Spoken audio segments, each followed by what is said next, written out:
Bloomberg Audio Studios. Podcasts, radio, news. You're listening to the Bloomberg Balance of Power podcast. Catch us live weekdays at noon and 5 p.m. Eastern on Apple CarPlay and Android Auto with the Bloomberg Business app. Listen on demand wherever you get your podcasts or watch us live on YouTube. Investors are not waiting around for an official announcement on this auto tariff delay. Just watch GM. This is a pretty remarkable moment here following the big speech last night. So welcome, yes, to the day after. The Wednesday edition of Balance of Power here on Bloomberg Radio, the satellite radio channel 121, and on YouTube, where you can find us right now by searching Bloomberg Business News Live. No travel schedule for Donald Trump. I guess he's sleeping this off a little bit, but he is also meeting with members of Congress here to talk about the way forward on a budget resolution, reconciliation, and maybe even funding the government 10 days from now. But we've got a lot to unpack from last night as Wall Street shakes it off here on this 5th of March with news on tariffs following Tariff Tuesday and a speech to a joint session of Congress that embraced what Donald Trump considers the most beautiful word in the dictionary. Let's listen. If you don't make your product in America, however, under the Trump administration, you will pay a tariff, and in some cases, a rather large one. Countless other nations charge us tremendously higher tariffs than we charge them. April 2nd, reciprocal tariffs kick in. The tariffs will go on agricultural product coming into America, and our farmers, starting on April 2nd, it may be a little bit of an adjustment period. I have also imposed a 25% tariff on foreign aluminum, copper, lumber, and steel. Tariffs are about making America rich again and making America great again, and it's happening, and it will happen rather quickly. There'll be a little disturbance, but we're okay with that. A little disturbance in the force. We were watching, so you didn't have to, 100 minutes long. Everybody crawled out of here around midnight last night. 9,888 words, according to the transcript. Donald Trump went for broke. And indeed broke President Bill Clinton's 88-minute record. Remember? In conclusion, that's where we start our conversation with Ashley Davis, who was also watching along last evening. Republican strategist, partner, S3 Group, former senior staffer, the Department of Homeland Security. Ashley, it's great to see you. Welcome back. I don't know if you've recovered from a record setter last night, but was it time well spent? Because the market's still pretty confused about Tariff Tuesday, among a lot of other things. Well, I don't think anything's well spent for 100 minutes. So, no, I don't think so. But I do miss the Bush days when everyone criticized him for not talking long enough, and we all missed that. But listen, it was the last few years have turned into political speeches. I mean, I feel that last night, in some ways, we've all hit a new low in regards to how the Democrats were reacting, how the Republicans have reacted under when Democrats spoke. And, I don't like it when you have different positive messages that are coming out, whether it's about a death of somebody or whatever it is, that you're so angry at each other that you can't support some of that stuff. So that's what I would say, just from a high level. But obviously, we've been talking about this, Joe, for the last year about his favorite word being tariffs. Yesterday, I think he knew exactly what he was doing. The team knew exactly what they were doing in regards to putting these tariffs at least in place for a short period of time. I think that they knew it was going to impact the markets. It obviously did impact the markets. You see them taking a step back today. I thought Secretary Lutnick on Bloomberg earlier today gave a lot of information in regards to any type of exemptions and saying that if there are going to be exemptions that the president puts in place over the next month, that we should look at USMCA and the exemptions that are there. So I think they are starting to show the tea leaves. I think it was very pointed today that he just put out the announcement on the automobiles, because look what the market's doing. So people say crazy like a fox, and so, I don't back off that sometimes. I'm not saying it's right or wrong, but I don't think that they are when he was in the first time, everyone was like, no, he doesn't know how to run the country, da da da da da. But they've been preparing for this for years, and I do think that he's going to continue to use these tariffs, not just on the financial parts, but also in regards to foreign policy. You're a strategist, Ashley, though. You're a communicator by profession. You know how to tell an elected official how to crystallize a message and how not to get in trouble, how not to break into jail. That cut we just heard from Donald Trump, there'll be a little disturbance talking about tariffs, but we're okay with that. It won't be much. That's begging to be put in a campaign ad if this thing turns south, isn't it? Oh, yeah, 100%. But Will also, he regret saying that? I don't know if he will, because is it going to really impact him? He can't run again. So it's going to be more that the House and Senate members that are going to be up for re-election, the governors, does it have a trickle-down effect? But I think one thing that he definitely has to deal with, which was not addressed last night, were the pocketbook issues in regards to egg prices. I mean, we can go on and on. I don't need to name them. Sure. So tariffs from... He said those were Joe Biden's egg prices. Exactly. Well, that's not going to last for. You can't use that. How long does he get to do that? Yeah, for? I mean, I remember saying this when Biden came in with Trump. Like, you can't continue to blame Trump for 6 months, a year after that they left. So, there has to be a grasp, because I don't know if the everyday American's really paying attention to the tariffs like you and I are, but I think that they're definitely paying attention to their grocery bills. Yeah, he told Congress to scrap the CHIPS Act and spend the money on reducing debt. I realize the spirit of kind of rescinding or overturning the Biden agenda is part of Donald Trump's approach here. But doesn't that argue with the idea of bringing businesses like this back to the U.S.? Yes, and that was actually something I was pretty surprised about right before he went on, that they were going to concentrate on that. I just seeing some of the talking points. Especially because that was a pretty bipartisan bill. I would think he's talking about some of the money that wasn't spent at Commerce yet, that maybe reappropriating that or moving that to different parts of the agency for different priorities. But I don't think that can happen in regards to legislation that's already earmarked for certain things. I mean, we'll see. I mean, we're having this discussion all the time of how money's being spent with those cuts. So, but that was a surprise. So I don't know where that's going at this point, but we'll see. What'd you think of the Democrats in the room, the Al Green demonstration? We're 3 minutes into this thing, Ashley. I thought it was going off the rails. Donald Trump did seem to get things under control again, or at least Democrats gave up, on the initial effort to protest. There were a few who walked out, like Bernie Sanders, a few who boycotted. Does any of this matter? No. I mean, I think this is kind of the polarization of the country, and you saw it once again. Just what I said at the beginning of the show, though, that concerns me is you do have issues that we can't agree on, or tragedies that we should all be agreeing on, that just we can't even be doing that from both sides of the aisle. So, I mean, does it make people look?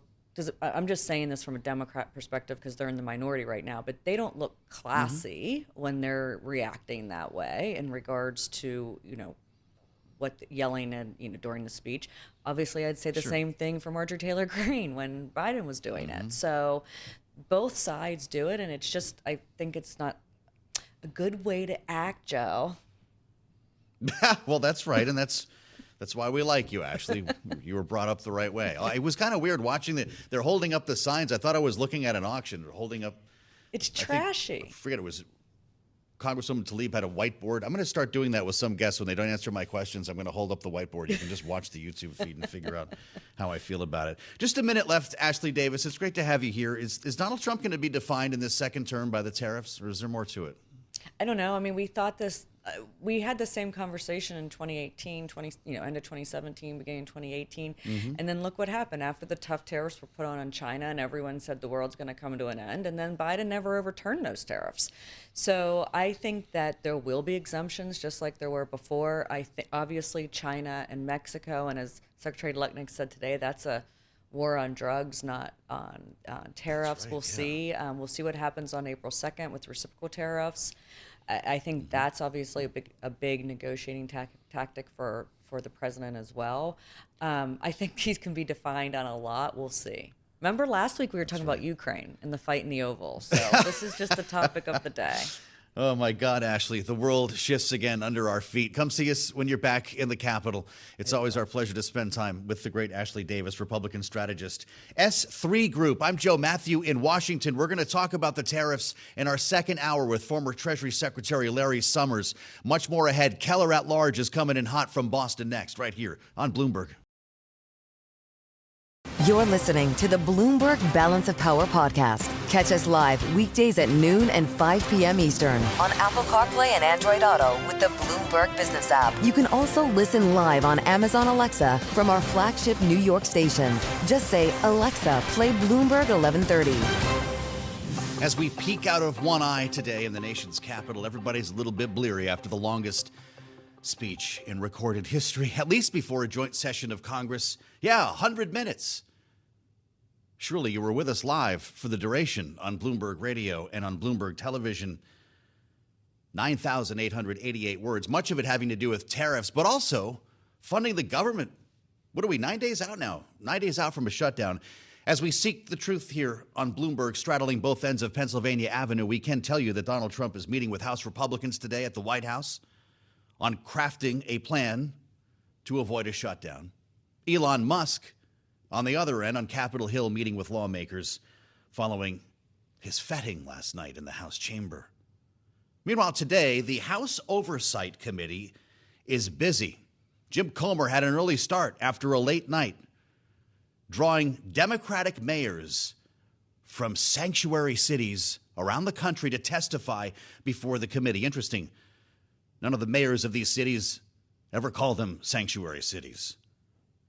But as you consider the idea here, the oversight, trying to get some buzz in a very busy news cycle, there's only one strategy left, and that is video production. They actually made a trailer for this hearing that unfolded this morning with the likes of Mayor Eric Adams of New York, Michelle Wu of Boston. Here's a taste. But provide sanctuary and protection for dangerous criminals. Pushback in the sanctuary city of Boston. Mayor Michelle Wu says the city will not cooperate with his plan for mass deportation. Police agents in Massachusetts arresting 2 illegal immigrants facing sex crimes against children in 2 separate instances. Yeah, that's just a taste. This thing's a couple of minutes long. A lot of grainy images. I think I saw a couple of my old colleagues from the Boston news business in there. The Herald, looming large. And if you're with us on 92.9, we see you because we wanted to get into this testimony today from the view of one of these cities. This is big local news. You don't need me to tell you that if you're in Boston, if you're in New York, if you're in Chicago or Denver. And we have the voice of Boston politics with us, the dean of Boston politics, the great John Keller. Keller at Large, political analyst at the CBS affiliate, my alma mater, WBZ. He's with us now live from the lawless city of Boston, the dystopian landscape. John, I'm picturing burning garbage cans and cars as you join us from the middle of Blade Runner. You know, I checked to see if I could get a trailer for us here, John, and it's not in the budget. And I'm wondering, what is the point of this whole exercise? Yeah, the only cars being overturned here in Boston are after one of our pro sports teams wins another championship. Maybe some college students get a little liquored up and go overboard. But yeah, been there for that. I've been watching this. Go ahead, Joe. Sorry. No, I've been there for that. You tell me, what did you see today? You're watching, so our viewers and listeners didn't have to. Yeah, well, I understand why the Republicans wanted to stage this hearing. Gives them a chance to crank up the video machine, as you just pointed out, which feeds the fervor and the fear in their base. And there's no question about it. Immigration and lack of controls over immigration, lack of a comprehensive plan, has been a winning political issue for the Republicans. Donald Trump has refined it to an art form. So I get it. But so far, the hearing is a huge dud for the Republicans. You know, the problem is they've all been salivating ever since in December of 23, when they hauled the 3 college presidents before this oversight committee hearing. Remember Claudine Gay from Harvard, the presidents of Penn and MIT, and they were just turned into mincemeat by the panelists. Well, that's not what's going on today, because big city mayors are not college presidents. With all due respect to I'm sure, many college presidents in your audience, Joe, these mayors know how to engage in a fight, and they came ready, but they really haven't been challenged. In particular, Mayor Wu, supposedly presiding over this paradise for rapists, has yet to be confronted with any specific evidence of any kind of malfeasance attributable to Boston's status as a sanctuary city. Time and again, the mayors have been patiently explaining to frustrated Republicans that if there's an illegal, undocumented immigrant who's wanted on a violent crime charge and there's a warrant, over to ICE they go. No problem, no questions asked. And they haven't been able to refute it. So far, it's Democratic mayors 10, Republicans on the Oversight Committee 0, and we're only in the third inning. All right, well, let's get a taste of this, because to your point, John, Michelle Wu did come armed with actual data when it came to crime rates in the city. Let's listen. This federal administration is making hardworking, tax-paying, God-fearing residents afraid to live their lives. A city that's scared is not a city that's safe. A land ruled by fear is not the land of the free. Next month, Boston will celebrate 250 years of our nation's freedom. And in every one of those years, Boston has welcomed the world to our shores. John, she went on to say that each year she's been in office, the murder rate has declined in the city of Boston. She came packed with data that argued with what some of the Republican committee members were saying. I'm curious how this is playing at home, because all of these Democratic mayors have one thing in common. They held news conferences before they left, and they got a lot of local coverage, and most of it was positive. Is that the case in Boston? Well, I mean, as far as today's hearing goes, it remains to be seen, but I'm going to be commenting on this later on our local news, and I guarantee you I'm going to give her a good review. And, you know, I've had my dust-ups with Mayor Wu in the past. I'm sure we'll have others in the future, but she's handling this very well. I mean, tip of the cap to the Boston Police Department. They've been doing a great job, and it shows up in the crime stats, which are some of the best for a major American city. So there's really no there for the Republicans on this panel to get a grip on. And I also think, Joe, and this has been kind of interesting, she's the only woman on a panel for mayors. They seem reluctant to go after her. You know, it's Ash Wednesday. She's got the ash cross on her forehead. And while she's generally a sort of a soft-spoken person, she has come prepared. Her body language is good. Her voice quality is calm. Her demeanor is calm and composed. But as you heard in that bite, she's gotten a little aggressive with her criticism of the Republican policies. One other quick thing, Joe. In the run-up to this, Mayor Wu and local advocates have been making a big issue of the impact of the deportations and the increased ICE activity on local businesses that cater to the immigrant communities, restaurants, pizza joints, you name it. These places are struggling. They're deserted because many immigrants are afraid to go out. So I know you've interviewed the U.S. Chamber of Commerce folks many times about their concerns about mass deportation. I thought I heard James Comer, the chairman of this committee, at one point say, oh, well, there is no mass deportation. Maybe I misheard that, but if he did say it, maybe that indicates a rising level of concern in Republican circles about how all this is playing, at least within the business community. Spending time with John Keller on Balance of Power. I've only got a couple minutes left, John. I want to ask you about what appears to be the dust-up locally. You can tell me. Josh Kraft, who's, of course, challenging Michelle Wu, was tweeting on X. Do we need to spend $650,000 of taxpayer funds on a show trial hearing? There's a story that she spent as much money on an outside law firm to prepare for this. Is that true? And what do you know about it?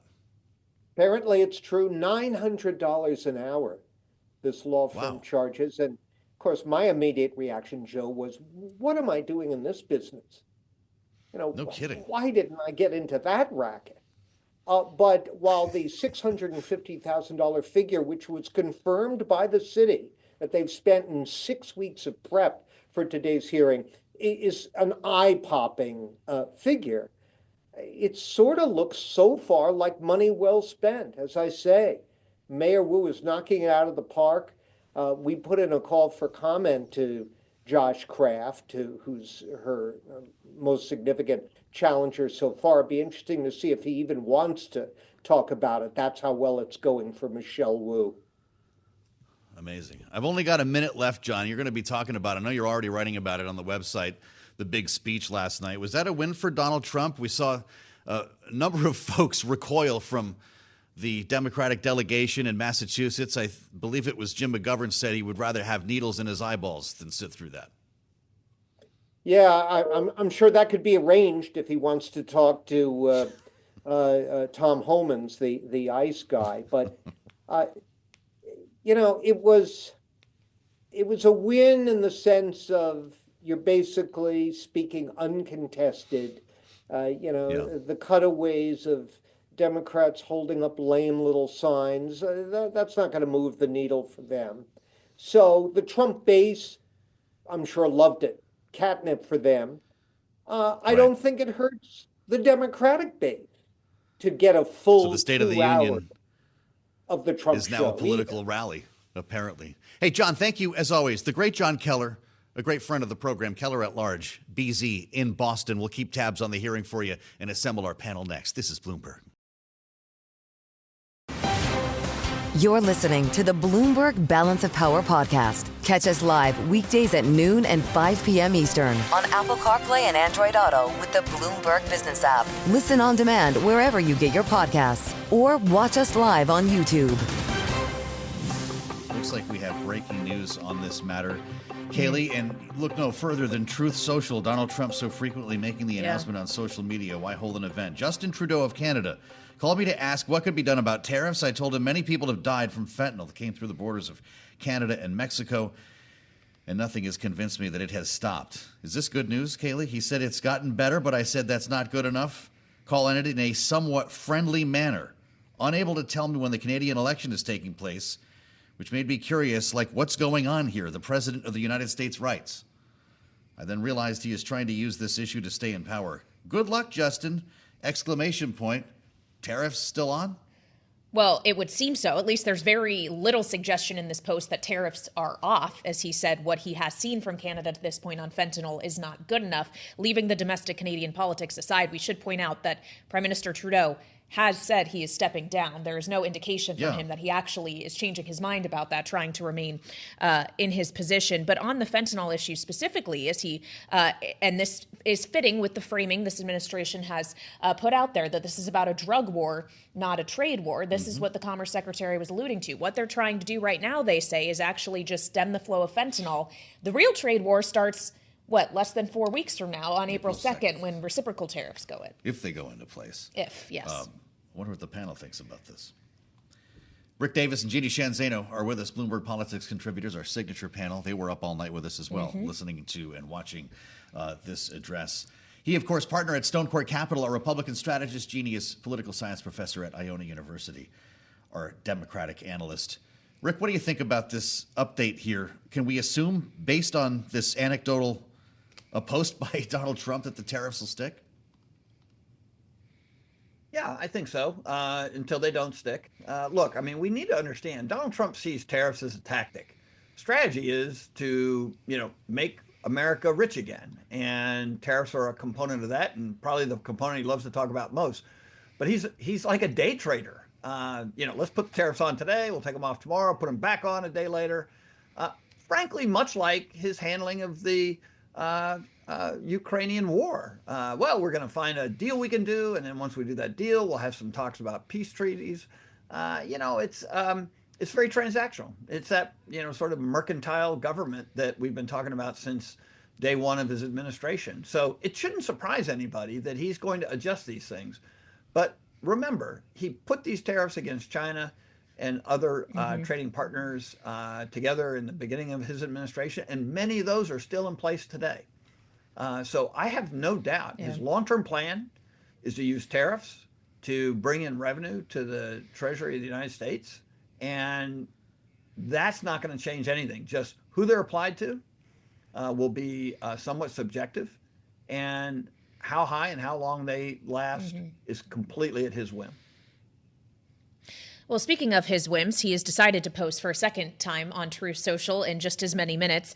The president now saying, for anyone who is interested, I also told Governor Justin Trudeau of Canada that he largely caused the problems we have with them because of his weak border policies. He goes on to say that allowed tremendous amounts of fentanyl and illegal aliens to pour into the United States. These policies are responsible for the deaths of many people. Jeannie, a few things here. One, last night in his address to a joint session, he actually was talking about Joe Biden, his predecessor's border policies as being really what is at issue here. Also, when we're considering fentanyl specifically from Canada, as we've repeatedly reminded our audience, 43 pounds of fentanyl crossed the northern border last year, according to U.S. data. Is it actually possible for Canada to get that down to zero? Is that what it's actually going to take here? It is a made-up issue, as we know when we look at the numbers of fentanyl coming from Canada. And, you know, Rick was just saying he's using it as a negotiating tactic. We've heard that. He's using it to get money for the Treasury. We've heard that. He's using it because of drugs. We've heard that. The problem is there is no clear reason he is given why Americans should go through the pain that they will feel if he keeps this up. As he was talking about last night, there's going to be a disturbance. How much of a disturbance? How much pain? For how long? He also noted after that we can take it. Who is we? The wealthy? Can people on the ground take it when they go to the grocery store? The truth is, he is acting like a bully. He has been doing it to Ukraine. He's now doing it to Canada, to our closest allies, Mexico. When we were in kindergarten, we learned that bullies bully because they are weak. He is making himself look weak. He is making the U.S. look weak, and he's hurting the market and potentially the economy long term if he keeps this up. And when we talk about what he did in the first term on China, those were targeted tariffs. And guess what? They hurt farmers so much we had to bail them out. This is a bad policy. We've known that for decades. We don't know why he is so committed to it, but he seems to be, despite everything Howard Lutnick keeps going on the air and saying. Yeah, Donald Trump said last night, Rick, there'll be a little disturbance, but we're okay with that. It won't be much. Will he regret saying those words? They've got to be saving that for a campaign ad already. Yeah, first of all, he's not running again. So they can run all the campaign ads they want, maybe against J.D. Vance, but, you know, he's not on a ballot again. And so I think that gives him a little bit more flexibility. Secondarily, I'm a little surprised he's actually hedging a little bit, because typically he would just say how great this was going to be and how rich it was going to make America. And he wouldn't even consider the negative impact on certain communities, farmers and manufacturers and others who would be hit by these surpluses. But remember, too, he looks at the big picture and he says, look, we've got a $100 billion trade imbalance with Canada. That's what he's trying to get at. He wants to have parity. And we'll see when we get to April 2nd, because April 1st, according to Donald Trump, he's worried you might be thinking he's kidding. And when the reciprocities hit, on top of whatever he's got outstanding by then on these trade issues, it's going to be even more significant. So I think we're only digging into the very first skirmish of this trade war with Canada and Mexico and other nations around the world.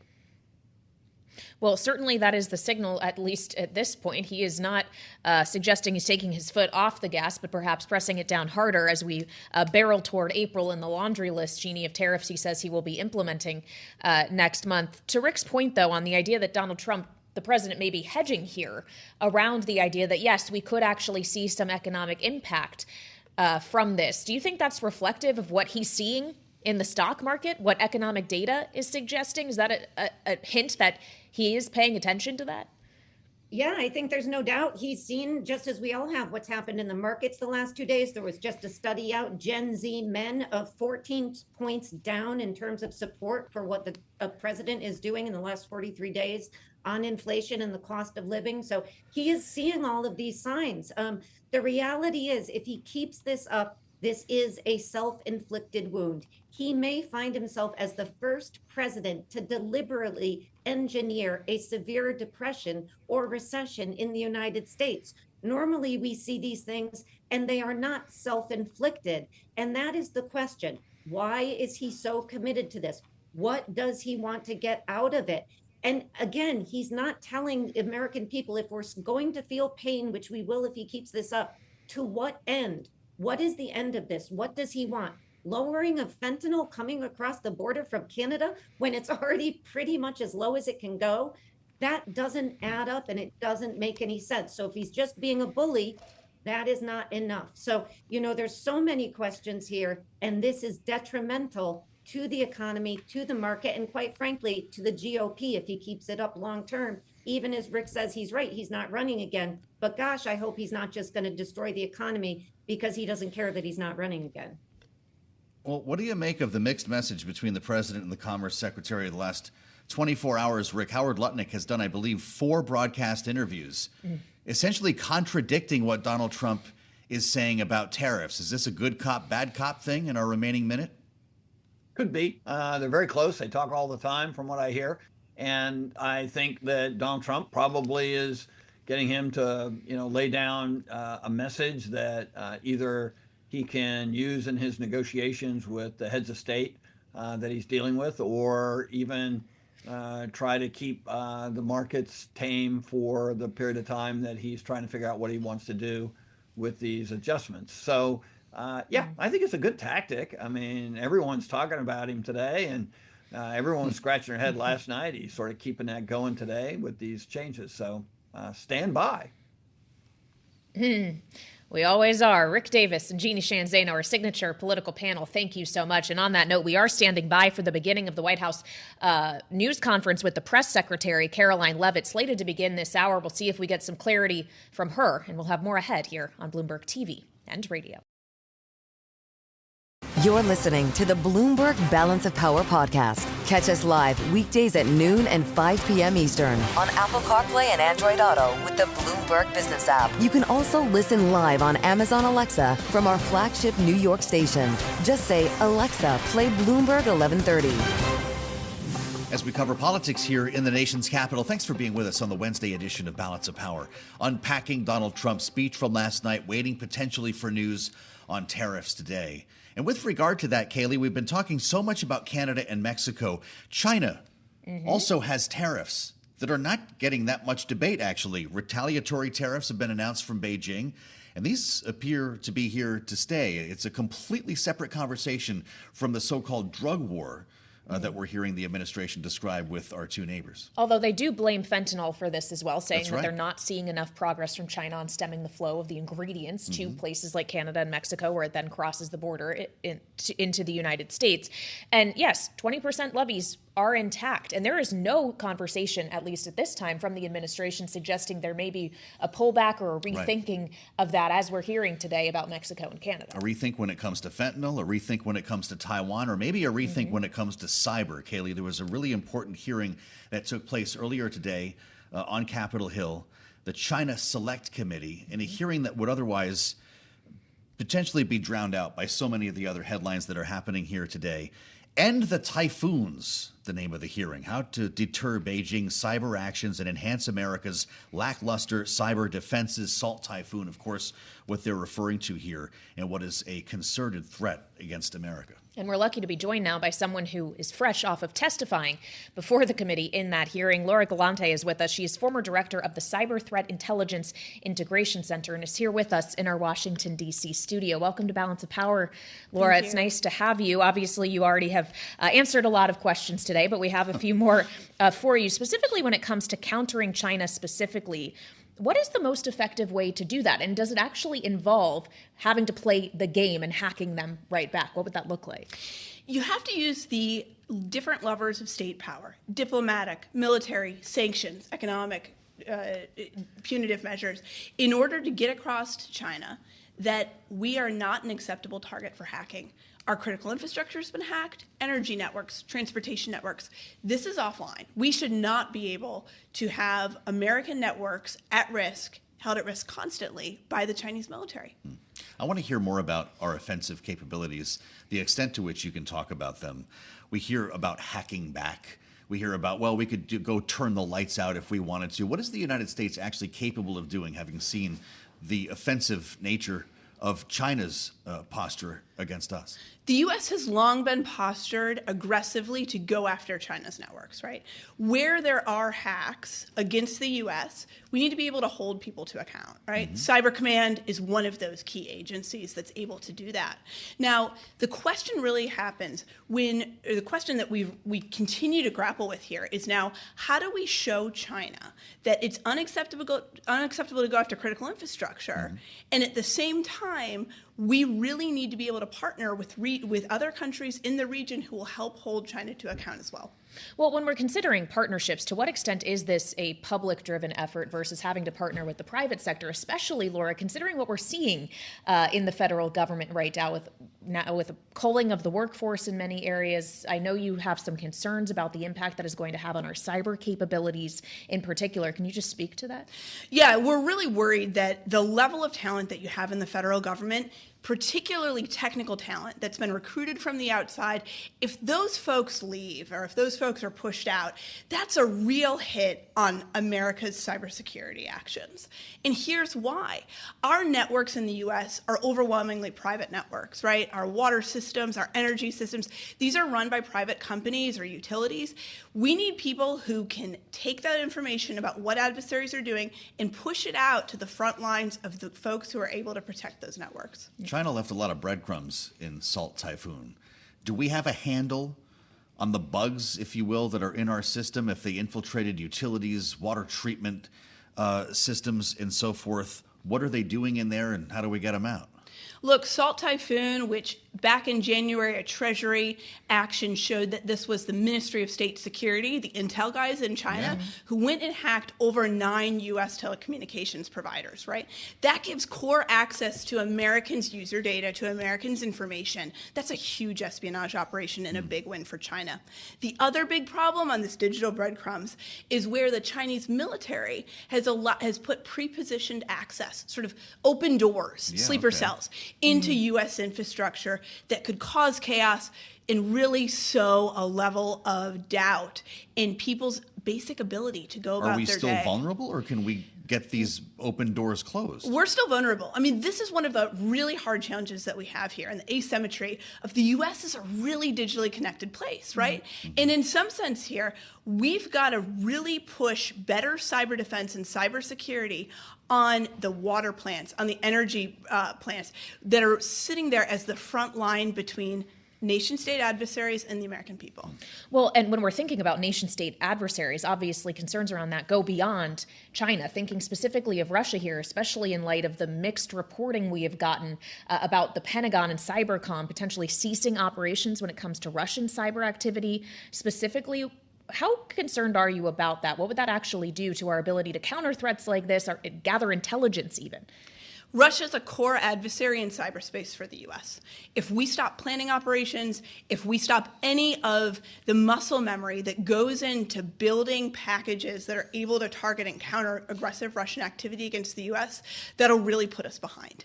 And it's that constant ability to understand how Russian activity goes at U.S. networks that we've got to keep our eyes on and really keep people focused on in the government if we're going to win this domain.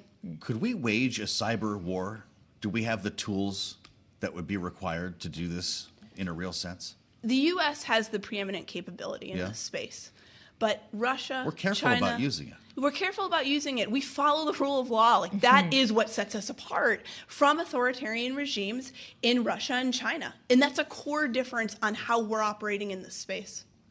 Well, at least how we've been operating in the space. Do you sense that there's going to be a shift in this kind of cyber policy from this administration? Have they actually articulated the way in which they're approaching threats like these? We certainly didn't hear anything about cyber or even artificial intelligence for that matter. And President Trump's address last night? I think that's the right question. One of the huge issues that we've collectively been grappling with for years now that I am curious to see how this administration takes on are ransomware actors. These are criminal groups almost always based in Russia, and they're holding American hospitals hostage through their network security practices. We've had ambulances diverted from ransomware attacks. Are these folks going to have consequences pushed against them in Russia? That's a big question and really critical for Americans. I want to know about your experience today. You were called to testify on Capitol Hill in front of a very important committee that is taking the time to get into this, I think we've already established, very important story. Do these lawmakers know what questions to ask? Are they read in? Do they understand the threat? I think the Hill understands that the level of espionage and attack capabilities that China wages against the U.S. is a really critical issue. The question is if we're going to really get serious about hardening our defenses. This is an offense game and a defense game, right?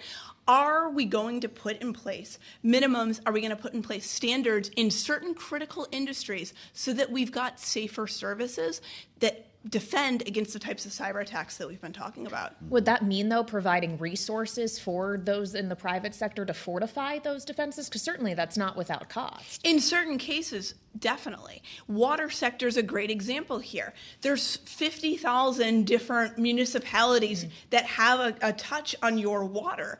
These are not well-funded cybersecurity programs for the most part, right? How do we make sure that we get that funding, but also really that sense of priority that the devices that are being used to control the water tank in your county are actually protected? So what's the follow-on here? Is it legislation, or is this a fact-finding mission that leads to more hearings? I think the question is, how do you hold China account? And that's very much at the forefront of how legislators are thinking right now. Can we get more serious with non-cyber means, diplomatic, et cetera, to be able to hold China to account for what they've done in cyberspace? And it's that pairing that's really the question at hand right now. Well, and that obviously goes immediately, in my mind, to tariffs, as we're seeing this administration now basically saying that they're using tariffs as a negotiating tactic to extract behavioral changes they want to see. Right now, they're talking about fentanyl production specifically, but could this also tread potentially into that realm, cyber? I think grouping in the Volt Typhoon, which are the critical infrastructure accesses that the Chinese have, would be one way to say this is the unacceptable behavior that we're seeing out of China, and linking it to something that China's already starting to feel. When you look at this administration versus the Biden administration, which I believe you worked for, when it comes to the approach to cyber, a cohesive policy, is there any difference between the two? Look, holding cyber adversaries to account has been the core and central policy now for multiple administrations. How you do it is the hard part. And the other piece that's so tough in the U.S. is because cybersecurity has been neglected from just a baseline standpoint at so many companies and in so many sectors, we are incredibly vulnerable. And the more we throw out there, the more we worry about retaliation as well. We have to up our own defensive game. Just finally, Laura, on the subject of vulnerability, have you seen 0 Day, this new Netflix show? Is that a real possibility? I mean, this is a funny question because the show freaks me out, but the idea that you can take out basically all transit infrastructure, cause like a blackout nationwide, is that actually something that in the worst case scenario could happen to this country? All right, I haven't seen a lot of Netflix, but I will tell recently, but I will tell you that back in 2017, there was a cyber attack that the Russians waged on Ukraine that took down the ports, that took down the banks, that took down a wide variety of society and really ground everything to a halt. How'd they get in? The TurboTax version in Ukraine was the way that they were able to pass that piece of malware in. So look, widespread effects have happened before, and we really need to make sure we've got secure systems so it doesn't happen again. It sounds like a yes, Kaylee. Yeah, I'm not sure that makes me feel better.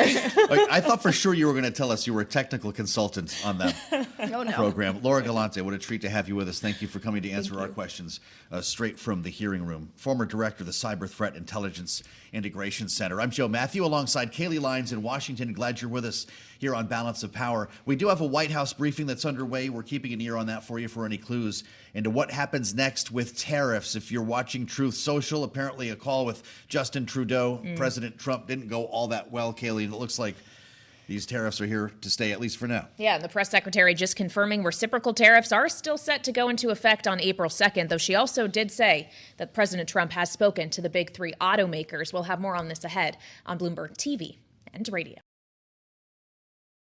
You're listening to the Bloomberg Balance of Power podcast. Catch us live weekdays at noon and 5 p.m. Eastern on Apple CarPlay and Android Auto with the Bloomberg Business app. You can also listen live on Amazon Alexa from our flagship New York station. Just say, Alexa, play Bloomberg 1130. Markets, Kaylee, are feeling a lot more chipper than they were around this time yesterday with another deep dive. We had a couple of them this week in a row on, of course, the fit over tariffs against Canada and Mexico, a story that has been just updated today.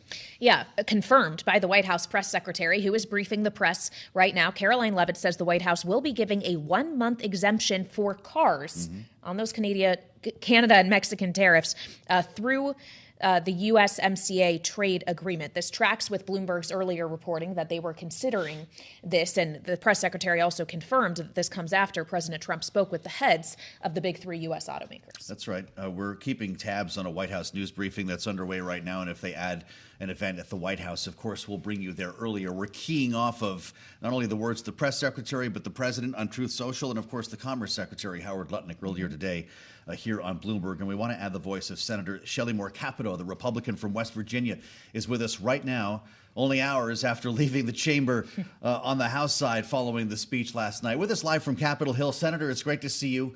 Welcome back. Do you have a sense of Donald Trump's policies when it comes to tariffs? Because they seem to be changing moment to moment, and it's been giving the market a bit of agita here. Do you know what the president wants to do with Canada and Mexico specifically?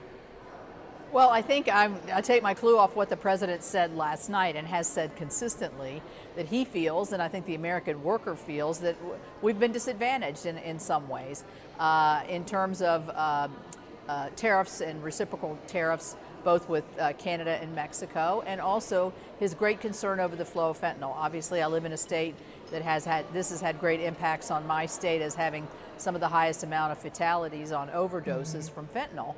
And so I think he's been very clear on that. I think where he still leaves himself wiggle room, and I think it's smart, we know he's a negotiator, is to use these tariffs as leverage points to either get more folks on the border, more law enforcement to prevent fentanyl, more fair reciprocal trade going across the border. And that's why I think you see the fluidity that you see over the last several days as to where everything's going to land.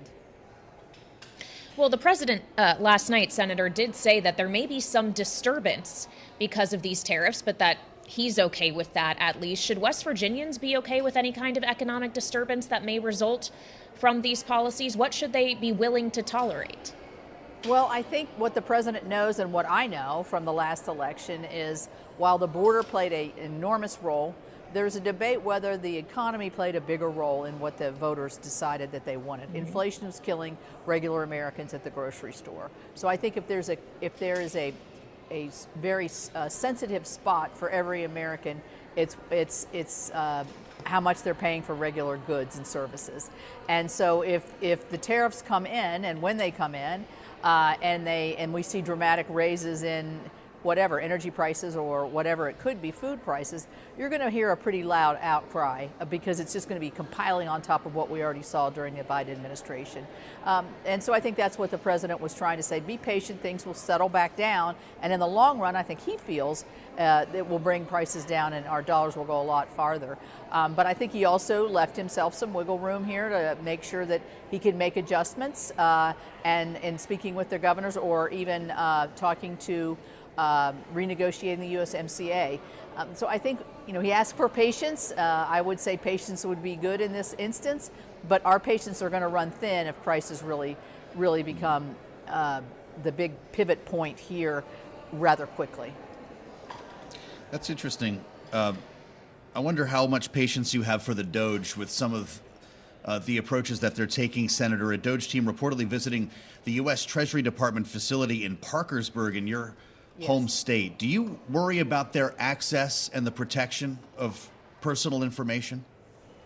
You know, I think what they are doing is, in these cases, they are using the professionals. They're going into the Bureau of Fiscal Service and other things, using the professionals who are able to have the security clearances to go into the data, to find the data that they're looking for. So I'm really less worried about the personal, private information that might be corrupted here. I don't think that's the big issue. I think the issue is, in Parkersburg, for instance, we lost 100 jobs. That's a big hit to a small community. And so there were probationary employees. It's yet to be seen what's going to happen with them. But honestly, we just had lunch and Elon Musk was there.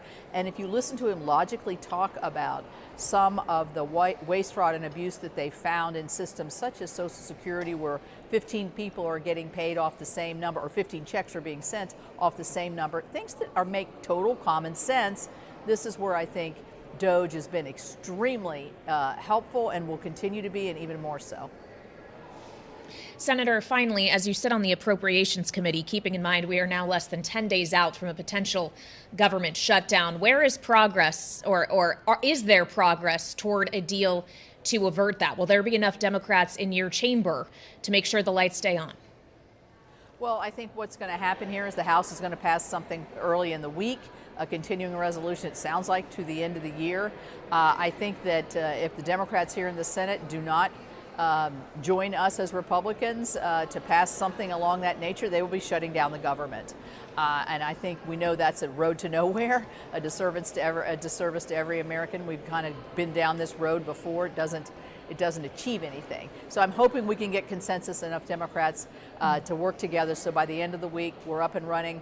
If it's just for a couple of weeks, but I hope it's to the end of the year. We should have dealt with this last year, but Senator Schumer did not even pick up one of our appropriations bills that we passed last year. All right, Senator, thank you so much for your time. Joining us live from Capitol Hill, Republican Senator Shelley Moore Capito of West Virginia, as we deal with some breaking news on tariffs. The White House press secretary, Karoline Leavitt, has confirmed that the president is going to put into place a 1-month pause on auto tariffs, specifically when it pertains to Canada and Mexico. She also says that President Trump is open to hearing about additional exemptions, maybe just adding layers of uncertainty to what is already pretty uncertain policy. And we want to get more on that now with Larry Summers, the former U.S. Treasury Secretary and Harvard University President Emeritus, who is here with us on Bloomberg TV and radio. Mr. Secretary, it's great to have you, and thanks very much for your patience with us as we work through all of this news. Obviously, and you've spoken about this at length with our colleague David Weston, there is economic impact of tariffs to consider, but what about the potential economic toll when it comes to business investment and activity on the part of consumers, of just a lack of certainty around what these policies actually look like? Is implementing them and pulling them back just as damaging potentially as leaving them intact? Look, it's all there. These tariffs are a self-inflicted supply shock wound. Higher prices, less competitiveness because businesses are having to pay more for all their inputs, and because they have to pay higher prices, less purchasing power for consumers, which means fewer jobs down the road. So these are like an oil price shock. They're just all bad for the economy. And they're probably they probably were like an oil price shock of $40 a barrel in terms of what was being done to Mexico and Canada. And now with these changes, maybe it's only $25 or $30 a barrel. But it's still clear, big, and bad. That's why before they started saying they were going to take the tariffs off, almost $2 trillion of stock market wealth had been destroyed in a matter of 2 days. Now nobody knows quite what's going to happen, but why would you make an important investment decision amidst all of this uncertainty? If you were thinking about buying a new car or buying a new house, wouldn't you wait? And when everybody waits, the economy slows down, and that's why the risk of recession, which everybody thought was extremely unlikely on January 20th, is now seen by many, many people as a real and serious risk for some time this year. So I think we're doing real damage to the economy. It's not just a short-run thing.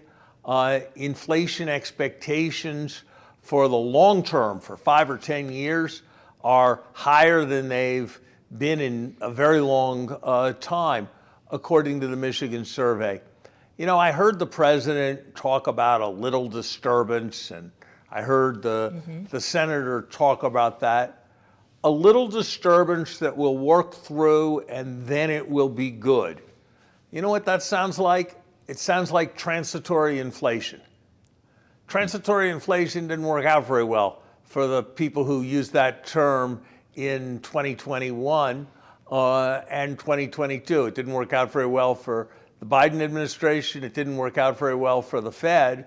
And I don't think talking about how inflation is transitory is going to work out very well for the Trump administration either. So I hope they'll respond to the market signals, and that they'll find a way to save face, and they'll back off all of this stuff. That would be what would be best for the country. But I really do worry about the sense that we're becoming, the president calls this CEO, calls that CEO, that we're becoming a bit of a crony capitalism kind of country. When you see that the DOJ seems to be talking about recontracting things towards the Starlink company, when you see that law firms that represented parties adverse to the president are having all their clients penalized across the administration, this is the Argentine way, not the American way. And I think there's a substantial risk that it'll have costs. And what's really sad to me about all this is there's a lot of truth in things that the president's trying to do. There is waste in the way the federal government does technology, and it should be fixed by people with more expertise than long-term government employees. There have been huge problems in the way we have protected our borders. We've emphasized too much things other than excellence in hiring workers for too long. We've had too much regulation that has slowed things down too much and made it expensive to build things. Sometimes other countries have taken advantage of the United States. And so there are impulses here that are right.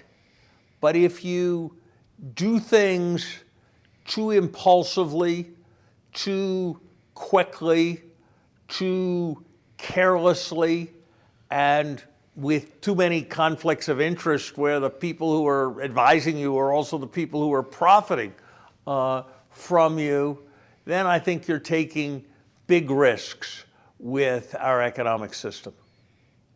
Well, so, Mr. Secretary, you just said a lot that we can unpack here.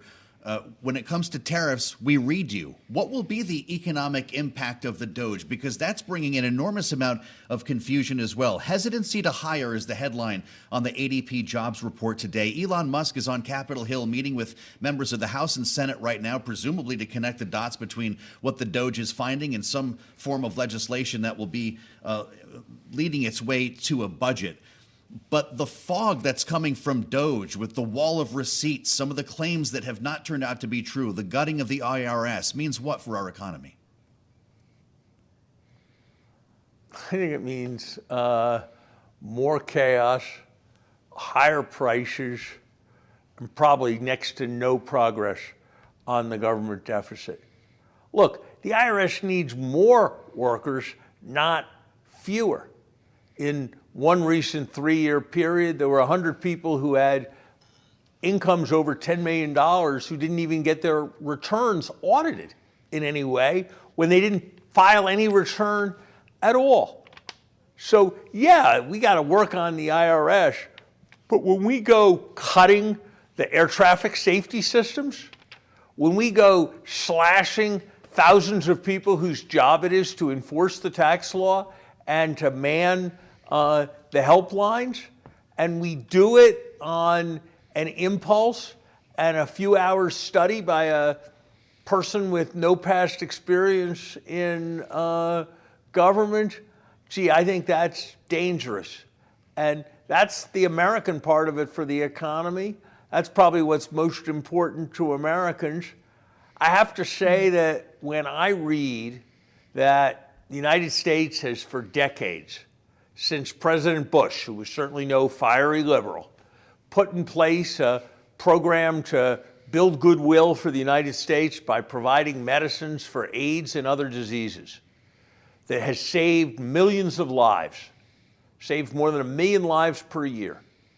When I see that medicine from that program has just been ruthlessly cut off, despite congressional approval, with no protection or careful thought, and that people are dying because the United States just decided to go do a bunch of experiments like it was a business being restructured, that scares me. So I think this is going to be pretty serious for our economy. And look, President Trump is someone who has, in the past at least, always, when the stock market went up, he was always linking it to what he did. And we couldn't have had clearer evidence over the last couple days that when he's pursuing the policies about which he's enthusiastic, the market is plummeting. And when he's reversing course, the market is rallying. Yeah. And I hope that'll be a lesson on many aspects of the broad approach. Well, it also is creating an interesting split screen, Mr. Secretary, because as we have the conversation here about the rattling of U.S. equity markets, everything you just talked about in terms of what potentially could be happening in the U.S. economy, you are seeing a flood of capital into Europe as Germany is now signaling they're going to have a whatever it takes approach to increase spending. We've seen a flood into European equities, obviously massive action in the bond market today. Is this the end potentially of U.S. exceptionalism?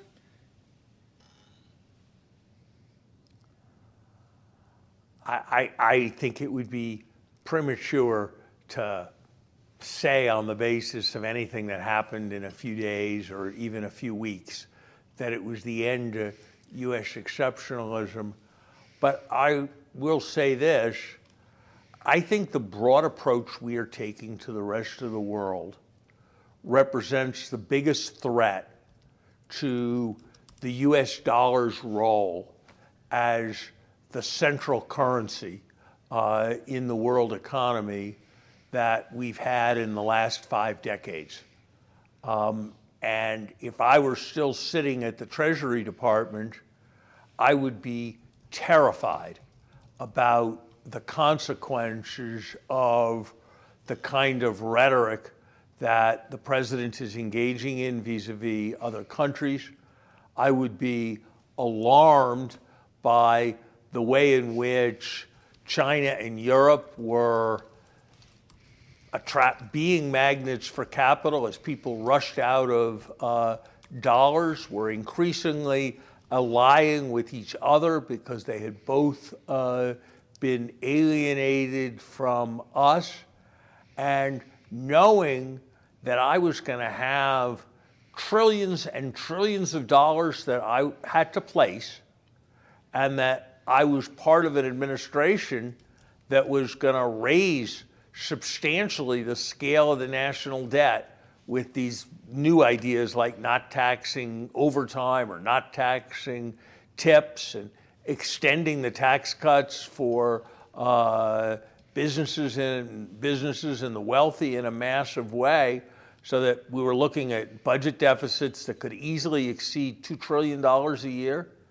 I had to place all that debt when the president was calling out and yelling and complaining about all the countries that were traditionally the biggest buyers of the debt. And the president was saying that anything was legal as long as it was working for the survival of the country, and he wanted to do it. I'd be hugely alarmed about the role of the dollar in our system, and I'd be doing everything I could to try to persuade the president to change course. You know, in fairness, I wouldn't be doing it publicly. I'd be doing it behind closed doors. But we have a Treasury Secretary whose principal comment on the president has been to suggest that he should win a Nobel Prize for his appeasement of President Putin. So I think we have a really serious set of issues that may loom. There's time to change. There's time to change course. There's time to eliminate these kinds of tariffs. There's time to try to draw on the expertise in the Doge in more responsible ways. And if that happens, I think things could work out well. But gosh, we're looking at some risks and uncertainties of a kind we haven't seen before. You know, Wall Street, as you know better than I, because you report on it all the time, has this thing, the VIX, the so-called fear gauge. It went up by almost 50% in a matter of a couple days because of the things that were being said. So I just hope that we can all take a deep breath, that we can recognize that there are plenty of real problems that need to be addressed, and that the president in his campaign identified some important directions in which our country and its economy could be made better. But God, the way we're going about it is something that seems very scary to me. That VIX is down today, but still holding above 22. Larry, it's really great to have you with us here on Balance of Power. We do appreciate the conversation. The former U.S. Treasury Secretary Larry Summers, of course, Harvard University President Emeritus, with his insights on tariffs, tax cuts, and a lot more today in a live conversation on Bloomberg TV and radio.